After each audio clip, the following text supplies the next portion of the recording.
Delphias Audiolibros presenta Firefight, la segunda novela de la serie Reckoners escrita por Brandon Sanderson. Prólogo. Vi el ascenso de Calamity. En aquel momento yo tenía 6 años y me encontraba de pie, de noche, en el balcón del apartamento. Todavía recuerdo la forma en que el aire acondicionado traqueteaba en la ventana que tenía al lado, superponiéndose al sonido del llanto de mi padre. La máquina sobrecargada colgaba sobre un abismo de muchos pisos, goteando agua como si fuese sudor en la frente de un suicida dispuesto a saltar. Estaba estropeada. Expulsaba aire pero no enfriaba nada. Con frecuencia mi madre la desconectaba. Cuando ella murió, mi padre la dejó encendida. Decía que cuando estaba en marcha sentía más fresco. Bajé el polo que comía y entorné los ojos mirando a aquella extraña luz roja que se elevaba sobre el horizonte como una nueva estrella. Solo que nunca hubo una estrella tan brillante ni tan roja. Carmesí. Daba la impresión de ser una herida de bala en la mismísima bóveda de los cielos. Aquella noche, Calamity cubrió toda la ciudad con un extraño resplandor cálido. Yo me quedé ahí con el polo que se descongelaba y el líquido pegajoso que se me escurría entre los dedos, contemplando el ascenso. Luego se empezaron a oír los gritos.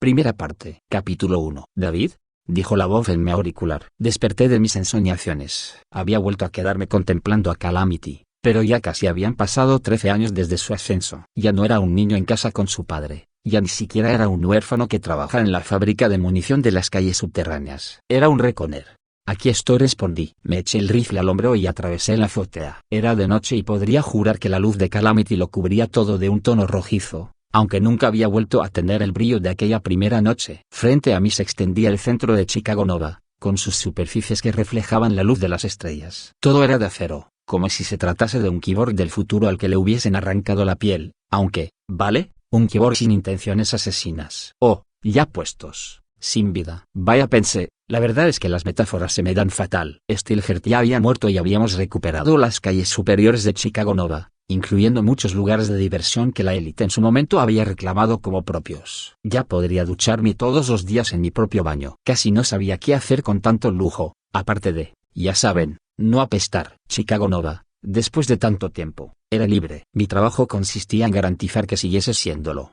«No veo nada», susurré, arrodillándome al borde de la azotea. Llevaba un auricular que se conectaba de forma inalámbrica con mi móvil. Una pequeña cámara instalada en el auricular permitía que te viese lo que yo veía y el auricular tenía sensibilidad suficiente para transmitir mis palabras aunque hablase muy bajo. «Sigue observando», dijo tía. «Cody informa de que el profesor y el blanco fueron en tu dirección». «Aquí todo está tranquilo», susurré. «¿Estás segura de que?» La azotea estalló a mi lado. Me caí hacia atrás y di un grito mientras el edificio al completo temblaba. La explosión esparció sobre mí pedazos de metal roto. «Calamity». Esos impactos daban duro. «Chispas», gritó Cody en el auricular. «Me ha esquivado, chico. Va hacia ti por el norte». Su voz quedó ahogada cuando otro reluciente pulso de energía surgió del suelo y arrancó la azotea cerca de mi posición anterior. «Corre», aulló tía. Como si hiciese falta que me lo dijese. Me puse en marcha. A mi derecha, de la misma luz, se materializó una figura, vestida con un mono negro y deportivas. Sourcefield llevaba una máscara completa como la de un ninja, y una larga capa negra. Algunos épicos adoptaban todo eso del papel de poderes inhumanos más que otros. La verdad, estaba ridícula, aunque reluciese un poco en azul y chisporrotease con la energía que se extendía por su cuerpo. Si tocaba algo, podía transformarse en energía y usarlo para desplazarse. No era realmente teletransportación, pero se le parecía mucho. Cuanto más conductor fuese el material, más lejos podía llegar y para ella una ciudad levantada de acero era como el paraíso. Lo sorprendente es que le hubiese llevado tanto tiempo llegar hasta allí. Y por si la teletransportación no fuese suficiente, sus habilidades eléctricas hacían que fuese inmune a la mayoría de las armas. Era famosa por los espectáculos luminosos que desprendía. Nunca la había visto en persona, pero siempre había querido observar su trabajo, aunque no tan de cerca. «Desecha el plan», me ordenó tía. «Profesor John», informa Abraham. Yo prestaba atención a medias mientras un globo de electricidad chisporroteante pasaba junto a mí. Me detuve de golpe y corrí en sentido contrario justo cuando un segundo orbe pasaba justo por donde había estado. Ese dio en la azotea, lo que provocó otra explosión y me hizo trastabillar. Mientras llegaba al borde del edificio los fragmentos de metal me daban en la espalda. Salté. No caí mucho antes de dar en el balcón de un ático. Corrí al interior con el corazón desbocado. Al otro lado, junto a la puerta, esperaba una nevera portátil de plástico. Abrí la tapa de golpe y rebusqué en su interior mientras hacía lo posible por mantener la calma. Sourcefield había llegado a Chicago Nova a principios de la semana. Había empezado a asesinar de inmediato, gente aleatoria, sin ningún propósito perceptible. Igual que había sucedido con Steelhead al principio de su carrera, luego se había puesto a exigir que los ciudadanos le entregasen a los Reckoners, para poder llevarnos frente a la justicia. Una forma retorcida de justicia épica. Mataban a todo el que querían, pero responder a sus ataques era una ofensa tan enorme que apenas podían concebirla. Bien, iba a recibir su ración muy pronto. Hasta aquel momento nuestro plan para acabar con ella no iba demasiado bien, pero éramos los Reckoners. Nos preparábamos para lo inesperado. De la nevera saqué un globo de agua. Será mejor, pensé, que esto salga bien. Durante el día tía y yo habíamos hablado de los puntos débiles de Sourcefield. Todo épico tenía al menos un talón de Aquiles, muy a menudo aleatorio. Tenías que investigar la historia de un épico, qué cosas evitaba, para intentar deducir qué sustancias o situaciones podían invalidar sus poderes. Aquel globo contenía lo que creíamos que podría ser el punto débil de Sourcefield. Me volví, sopesando el globo con una mano y el rifle en la otra. Miraba fijamente la puerta y esperaba a que viniese a por mí. «¿David?», me dijo tía. «Sí», susurré, ansioso, listo para lanzar el globo. «¿Por qué miras hacia el balcón?». «¿Por qué?». «Ja, cierto». Sourcefield podía atravesar las paredes. Sintiéndome idiota, di un salto hacia atrás justo cuando Sourcefield atravesaba el techo, con la electricidad zumbando a su alrededor. Llegó al suelo y apoyó una rodilla. Tenía la mano, donde crecía una bola de electricidad, extendida y provocaba sombras frenéticas a su alrededor. Lo único que sentí cuando lancé el globo fue un subidón de adrenalina. Le dio justo en el pecho y su ráfaga de energía se apagó de inmediato. El líquido rojo del globo salpicó las paredes y el suelo a su lado. Era demasiado poco denso para ser sangre. Se trataba de una antigua bebida con sabor a fruta que venía en polvo que mezclabas con agua y azúcar. La recordaba de mi infancia, y era su punto débil. Con el corazón desbocado, cogí el rifle. Sourcefield miraba el torso mojado como si estuviese sufriendo una conmoción, aunque la máscara negra me impedía ver su expresión. Había líneas eléctricas que todavía se movían por su cuerpo, como diminutos gusanos relucientes. Apunté el rifle y apreté el gatillo. El estruendo del disparo en el interior casi me deja sordo, pero lancé una bala directamente a la cara de Sourcefield. Esa bala explotó al atravesar su campo energético. Incluso empapada de zumo en polvo, su protección seguía activa. Me miró. Su electricidad recuperaba la vida y se volvía más violenta, más peligrosa. Iluminó la estancia como si fuese una pizza calzone rellena de dinamita. Uff. Primera parte. Capítulo 2. Llegué como pude al pasillo mientras la puerta estallaba a mi espalda. La explosión me lanzó de cara contra la pared y oí un crujido. Por una parte, me sentí aliviado. El crujido indicaba que el profesor seguía vivo. Sus habilidades épicas me ofrecían un campo de protección. Por otra parte, venía por mí una máquina asesina y malvada. Me aparté de la pared y corrí por el pasillo de metal, iluminado por el móvil que llevaba sujeto al lado. La tirolina, pensé frenético. ¿Por dónde? Creo que a la derecha. He encontrado al profesor, dijo la voz de Abraham en mi oído. Está encerrado en una especie de burbuja de energía. Parece frustrado. Échale zumo instantáneo a la burbuja, dije jadeante. Me metí por un pasillo lateral mientras una explosión eléctrica destrozaba el pasillo que acababa de abandonar. Chispas. Estaba furiosa. Voy a abortar la misión, dijo tía. Cody, baja y recoge a David. Roger, dijo Cody. Por su línea de comunicación se apreciaba un ligero golpeteo, el sonido de las hélices de un helicóptero. Tía, no, dije, entrando en una habitación. Me eché el rifle al hombro y agarré una mochila llena de globos de agua. El plan está fallando, dijo tía. Se supone que la avanzadilla es el profesor, David, no tú. Además, acabas de demostrar que los globos no sirven. Cogí un globo y me volví. A continuación aguardé durante un latido hasta que se formó electricidad en una pared, lo que anunciaba la llegada de Sourcefield. Apareció un segundo después y le lancé el globo. Soltó una maldición, se hizo a un lado y el rojo cubrió la pared. Me volví y corrí. Atravesé la puerta para llegar a un dormitorio y me dirigí al balcón. Teme el zumo, tía, dije. Mi primer globo contrarrestó una ráfaga de energía. Hemos acertado con su punto débil. Pero aún así detuvo la bala. Cierto. Salté al balcón buscando la tirolina. No estaba. Tía soltó una maldición. ¿Para eso corrías? La tirolina está 2 apartamentos más arriba. Bobo. Chispas. En mi defensa debo decir que cuando todo está hecho de acero, las habitaciones y los pasillos parecen todos iguales. Podía oír que el helicóptero estaba cerca. Cody casi había llegado. Apretando los dientes salté al antepecho y me lancé hacia el siguiente balcón. Me así a la barandilla, con el rifle, que se balanceaba, colgado de un hombro y la mochila en el otro, y me encaramé.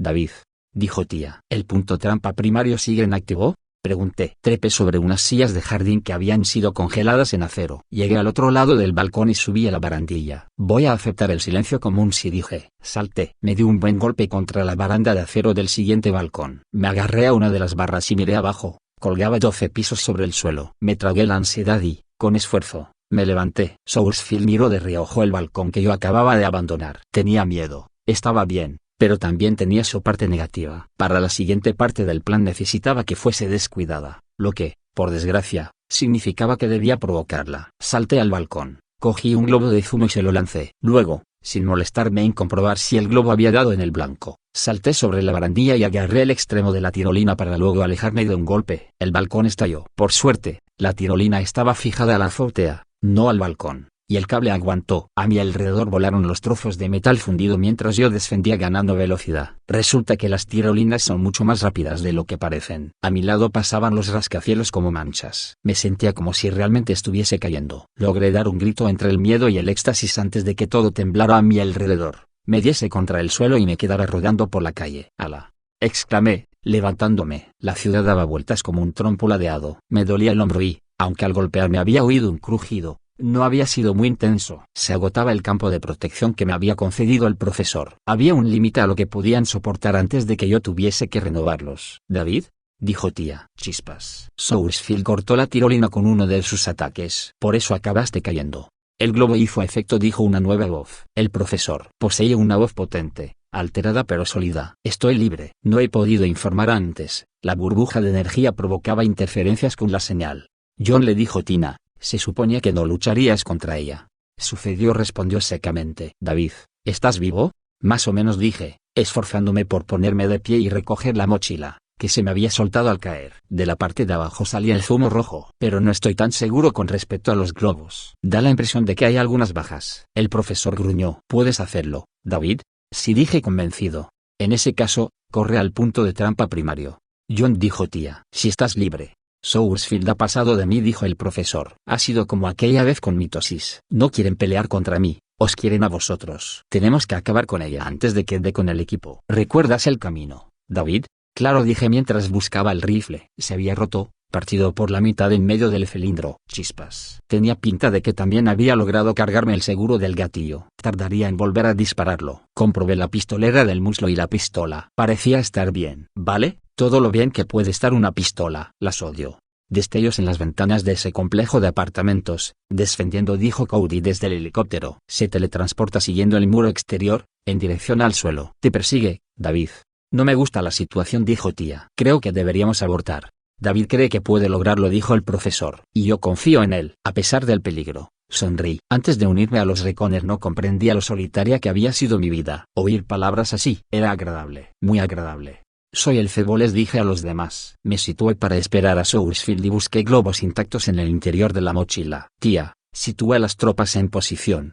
«Roger», dijo renuente. Bajé a la calle. De las antiguas e inútiles farolas cercanas colgaban lámparas, lo que me daba algo de luz. Así pude ver algunos rostros que miraban desde las ventanas. Las ventanas no tenían vidrio, solo unas antiguas persianas de madera que habíamos cortado y encajado. A todos los efectos, al asesinar a Steelheart, los Reconers habían declarado la guerra total contra los épicos. Algunas personas habían huido de Chicago Nova, temiendo las consecuencias, pero la mayoría de los habitantes se habían quedado y habían llegado muchos nuevos. En los meses tras la caída de Steelheart la población de Chicago Nova casi se había duplicado. Hice un gesto a los que me miraban. No les diría que se refugiasen. Nosotros, los Reconers, éramos sus campeones, pero llegaría el día en que esa gente tendría que plantar cara a los épicos. Quería que mirasen. «Cody, ¿tienes contacto visual?», pregunté por el móvil. «No», dijo Cody. «Debería aparecer en cualquier momento». Pasó por encima la sombra negra de su helicóptero. «Control, la fuerza policial de Steelheart había pasado a ser nuestra». Seguía sin estar seguro de qué sentimientos me provocaba tal hecho. En más de una ocasión, Control había dedicado todos sus esfuerzos a intentar asesinarme. Eso no se supera con facilidad. Es más, habían matado a Megan. Se había recuperado. Casi. Palpé la pistola. Había sido una de sus armas.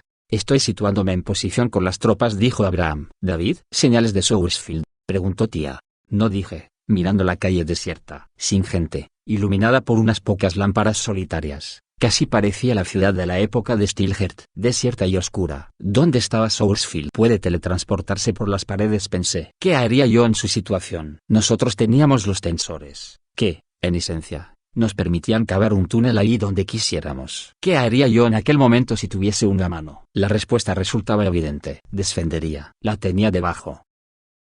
Espero que hayas disfrutado explorando esta distopía llena de acción y suspenso tanto como yo. Recuerda, si te gustó este video, no olvides darle like y suscribirte para más contenido literario. Recuerda que puedes comentar cualquier cosa. Nos vemos en el próximo video. Hasta luego familia.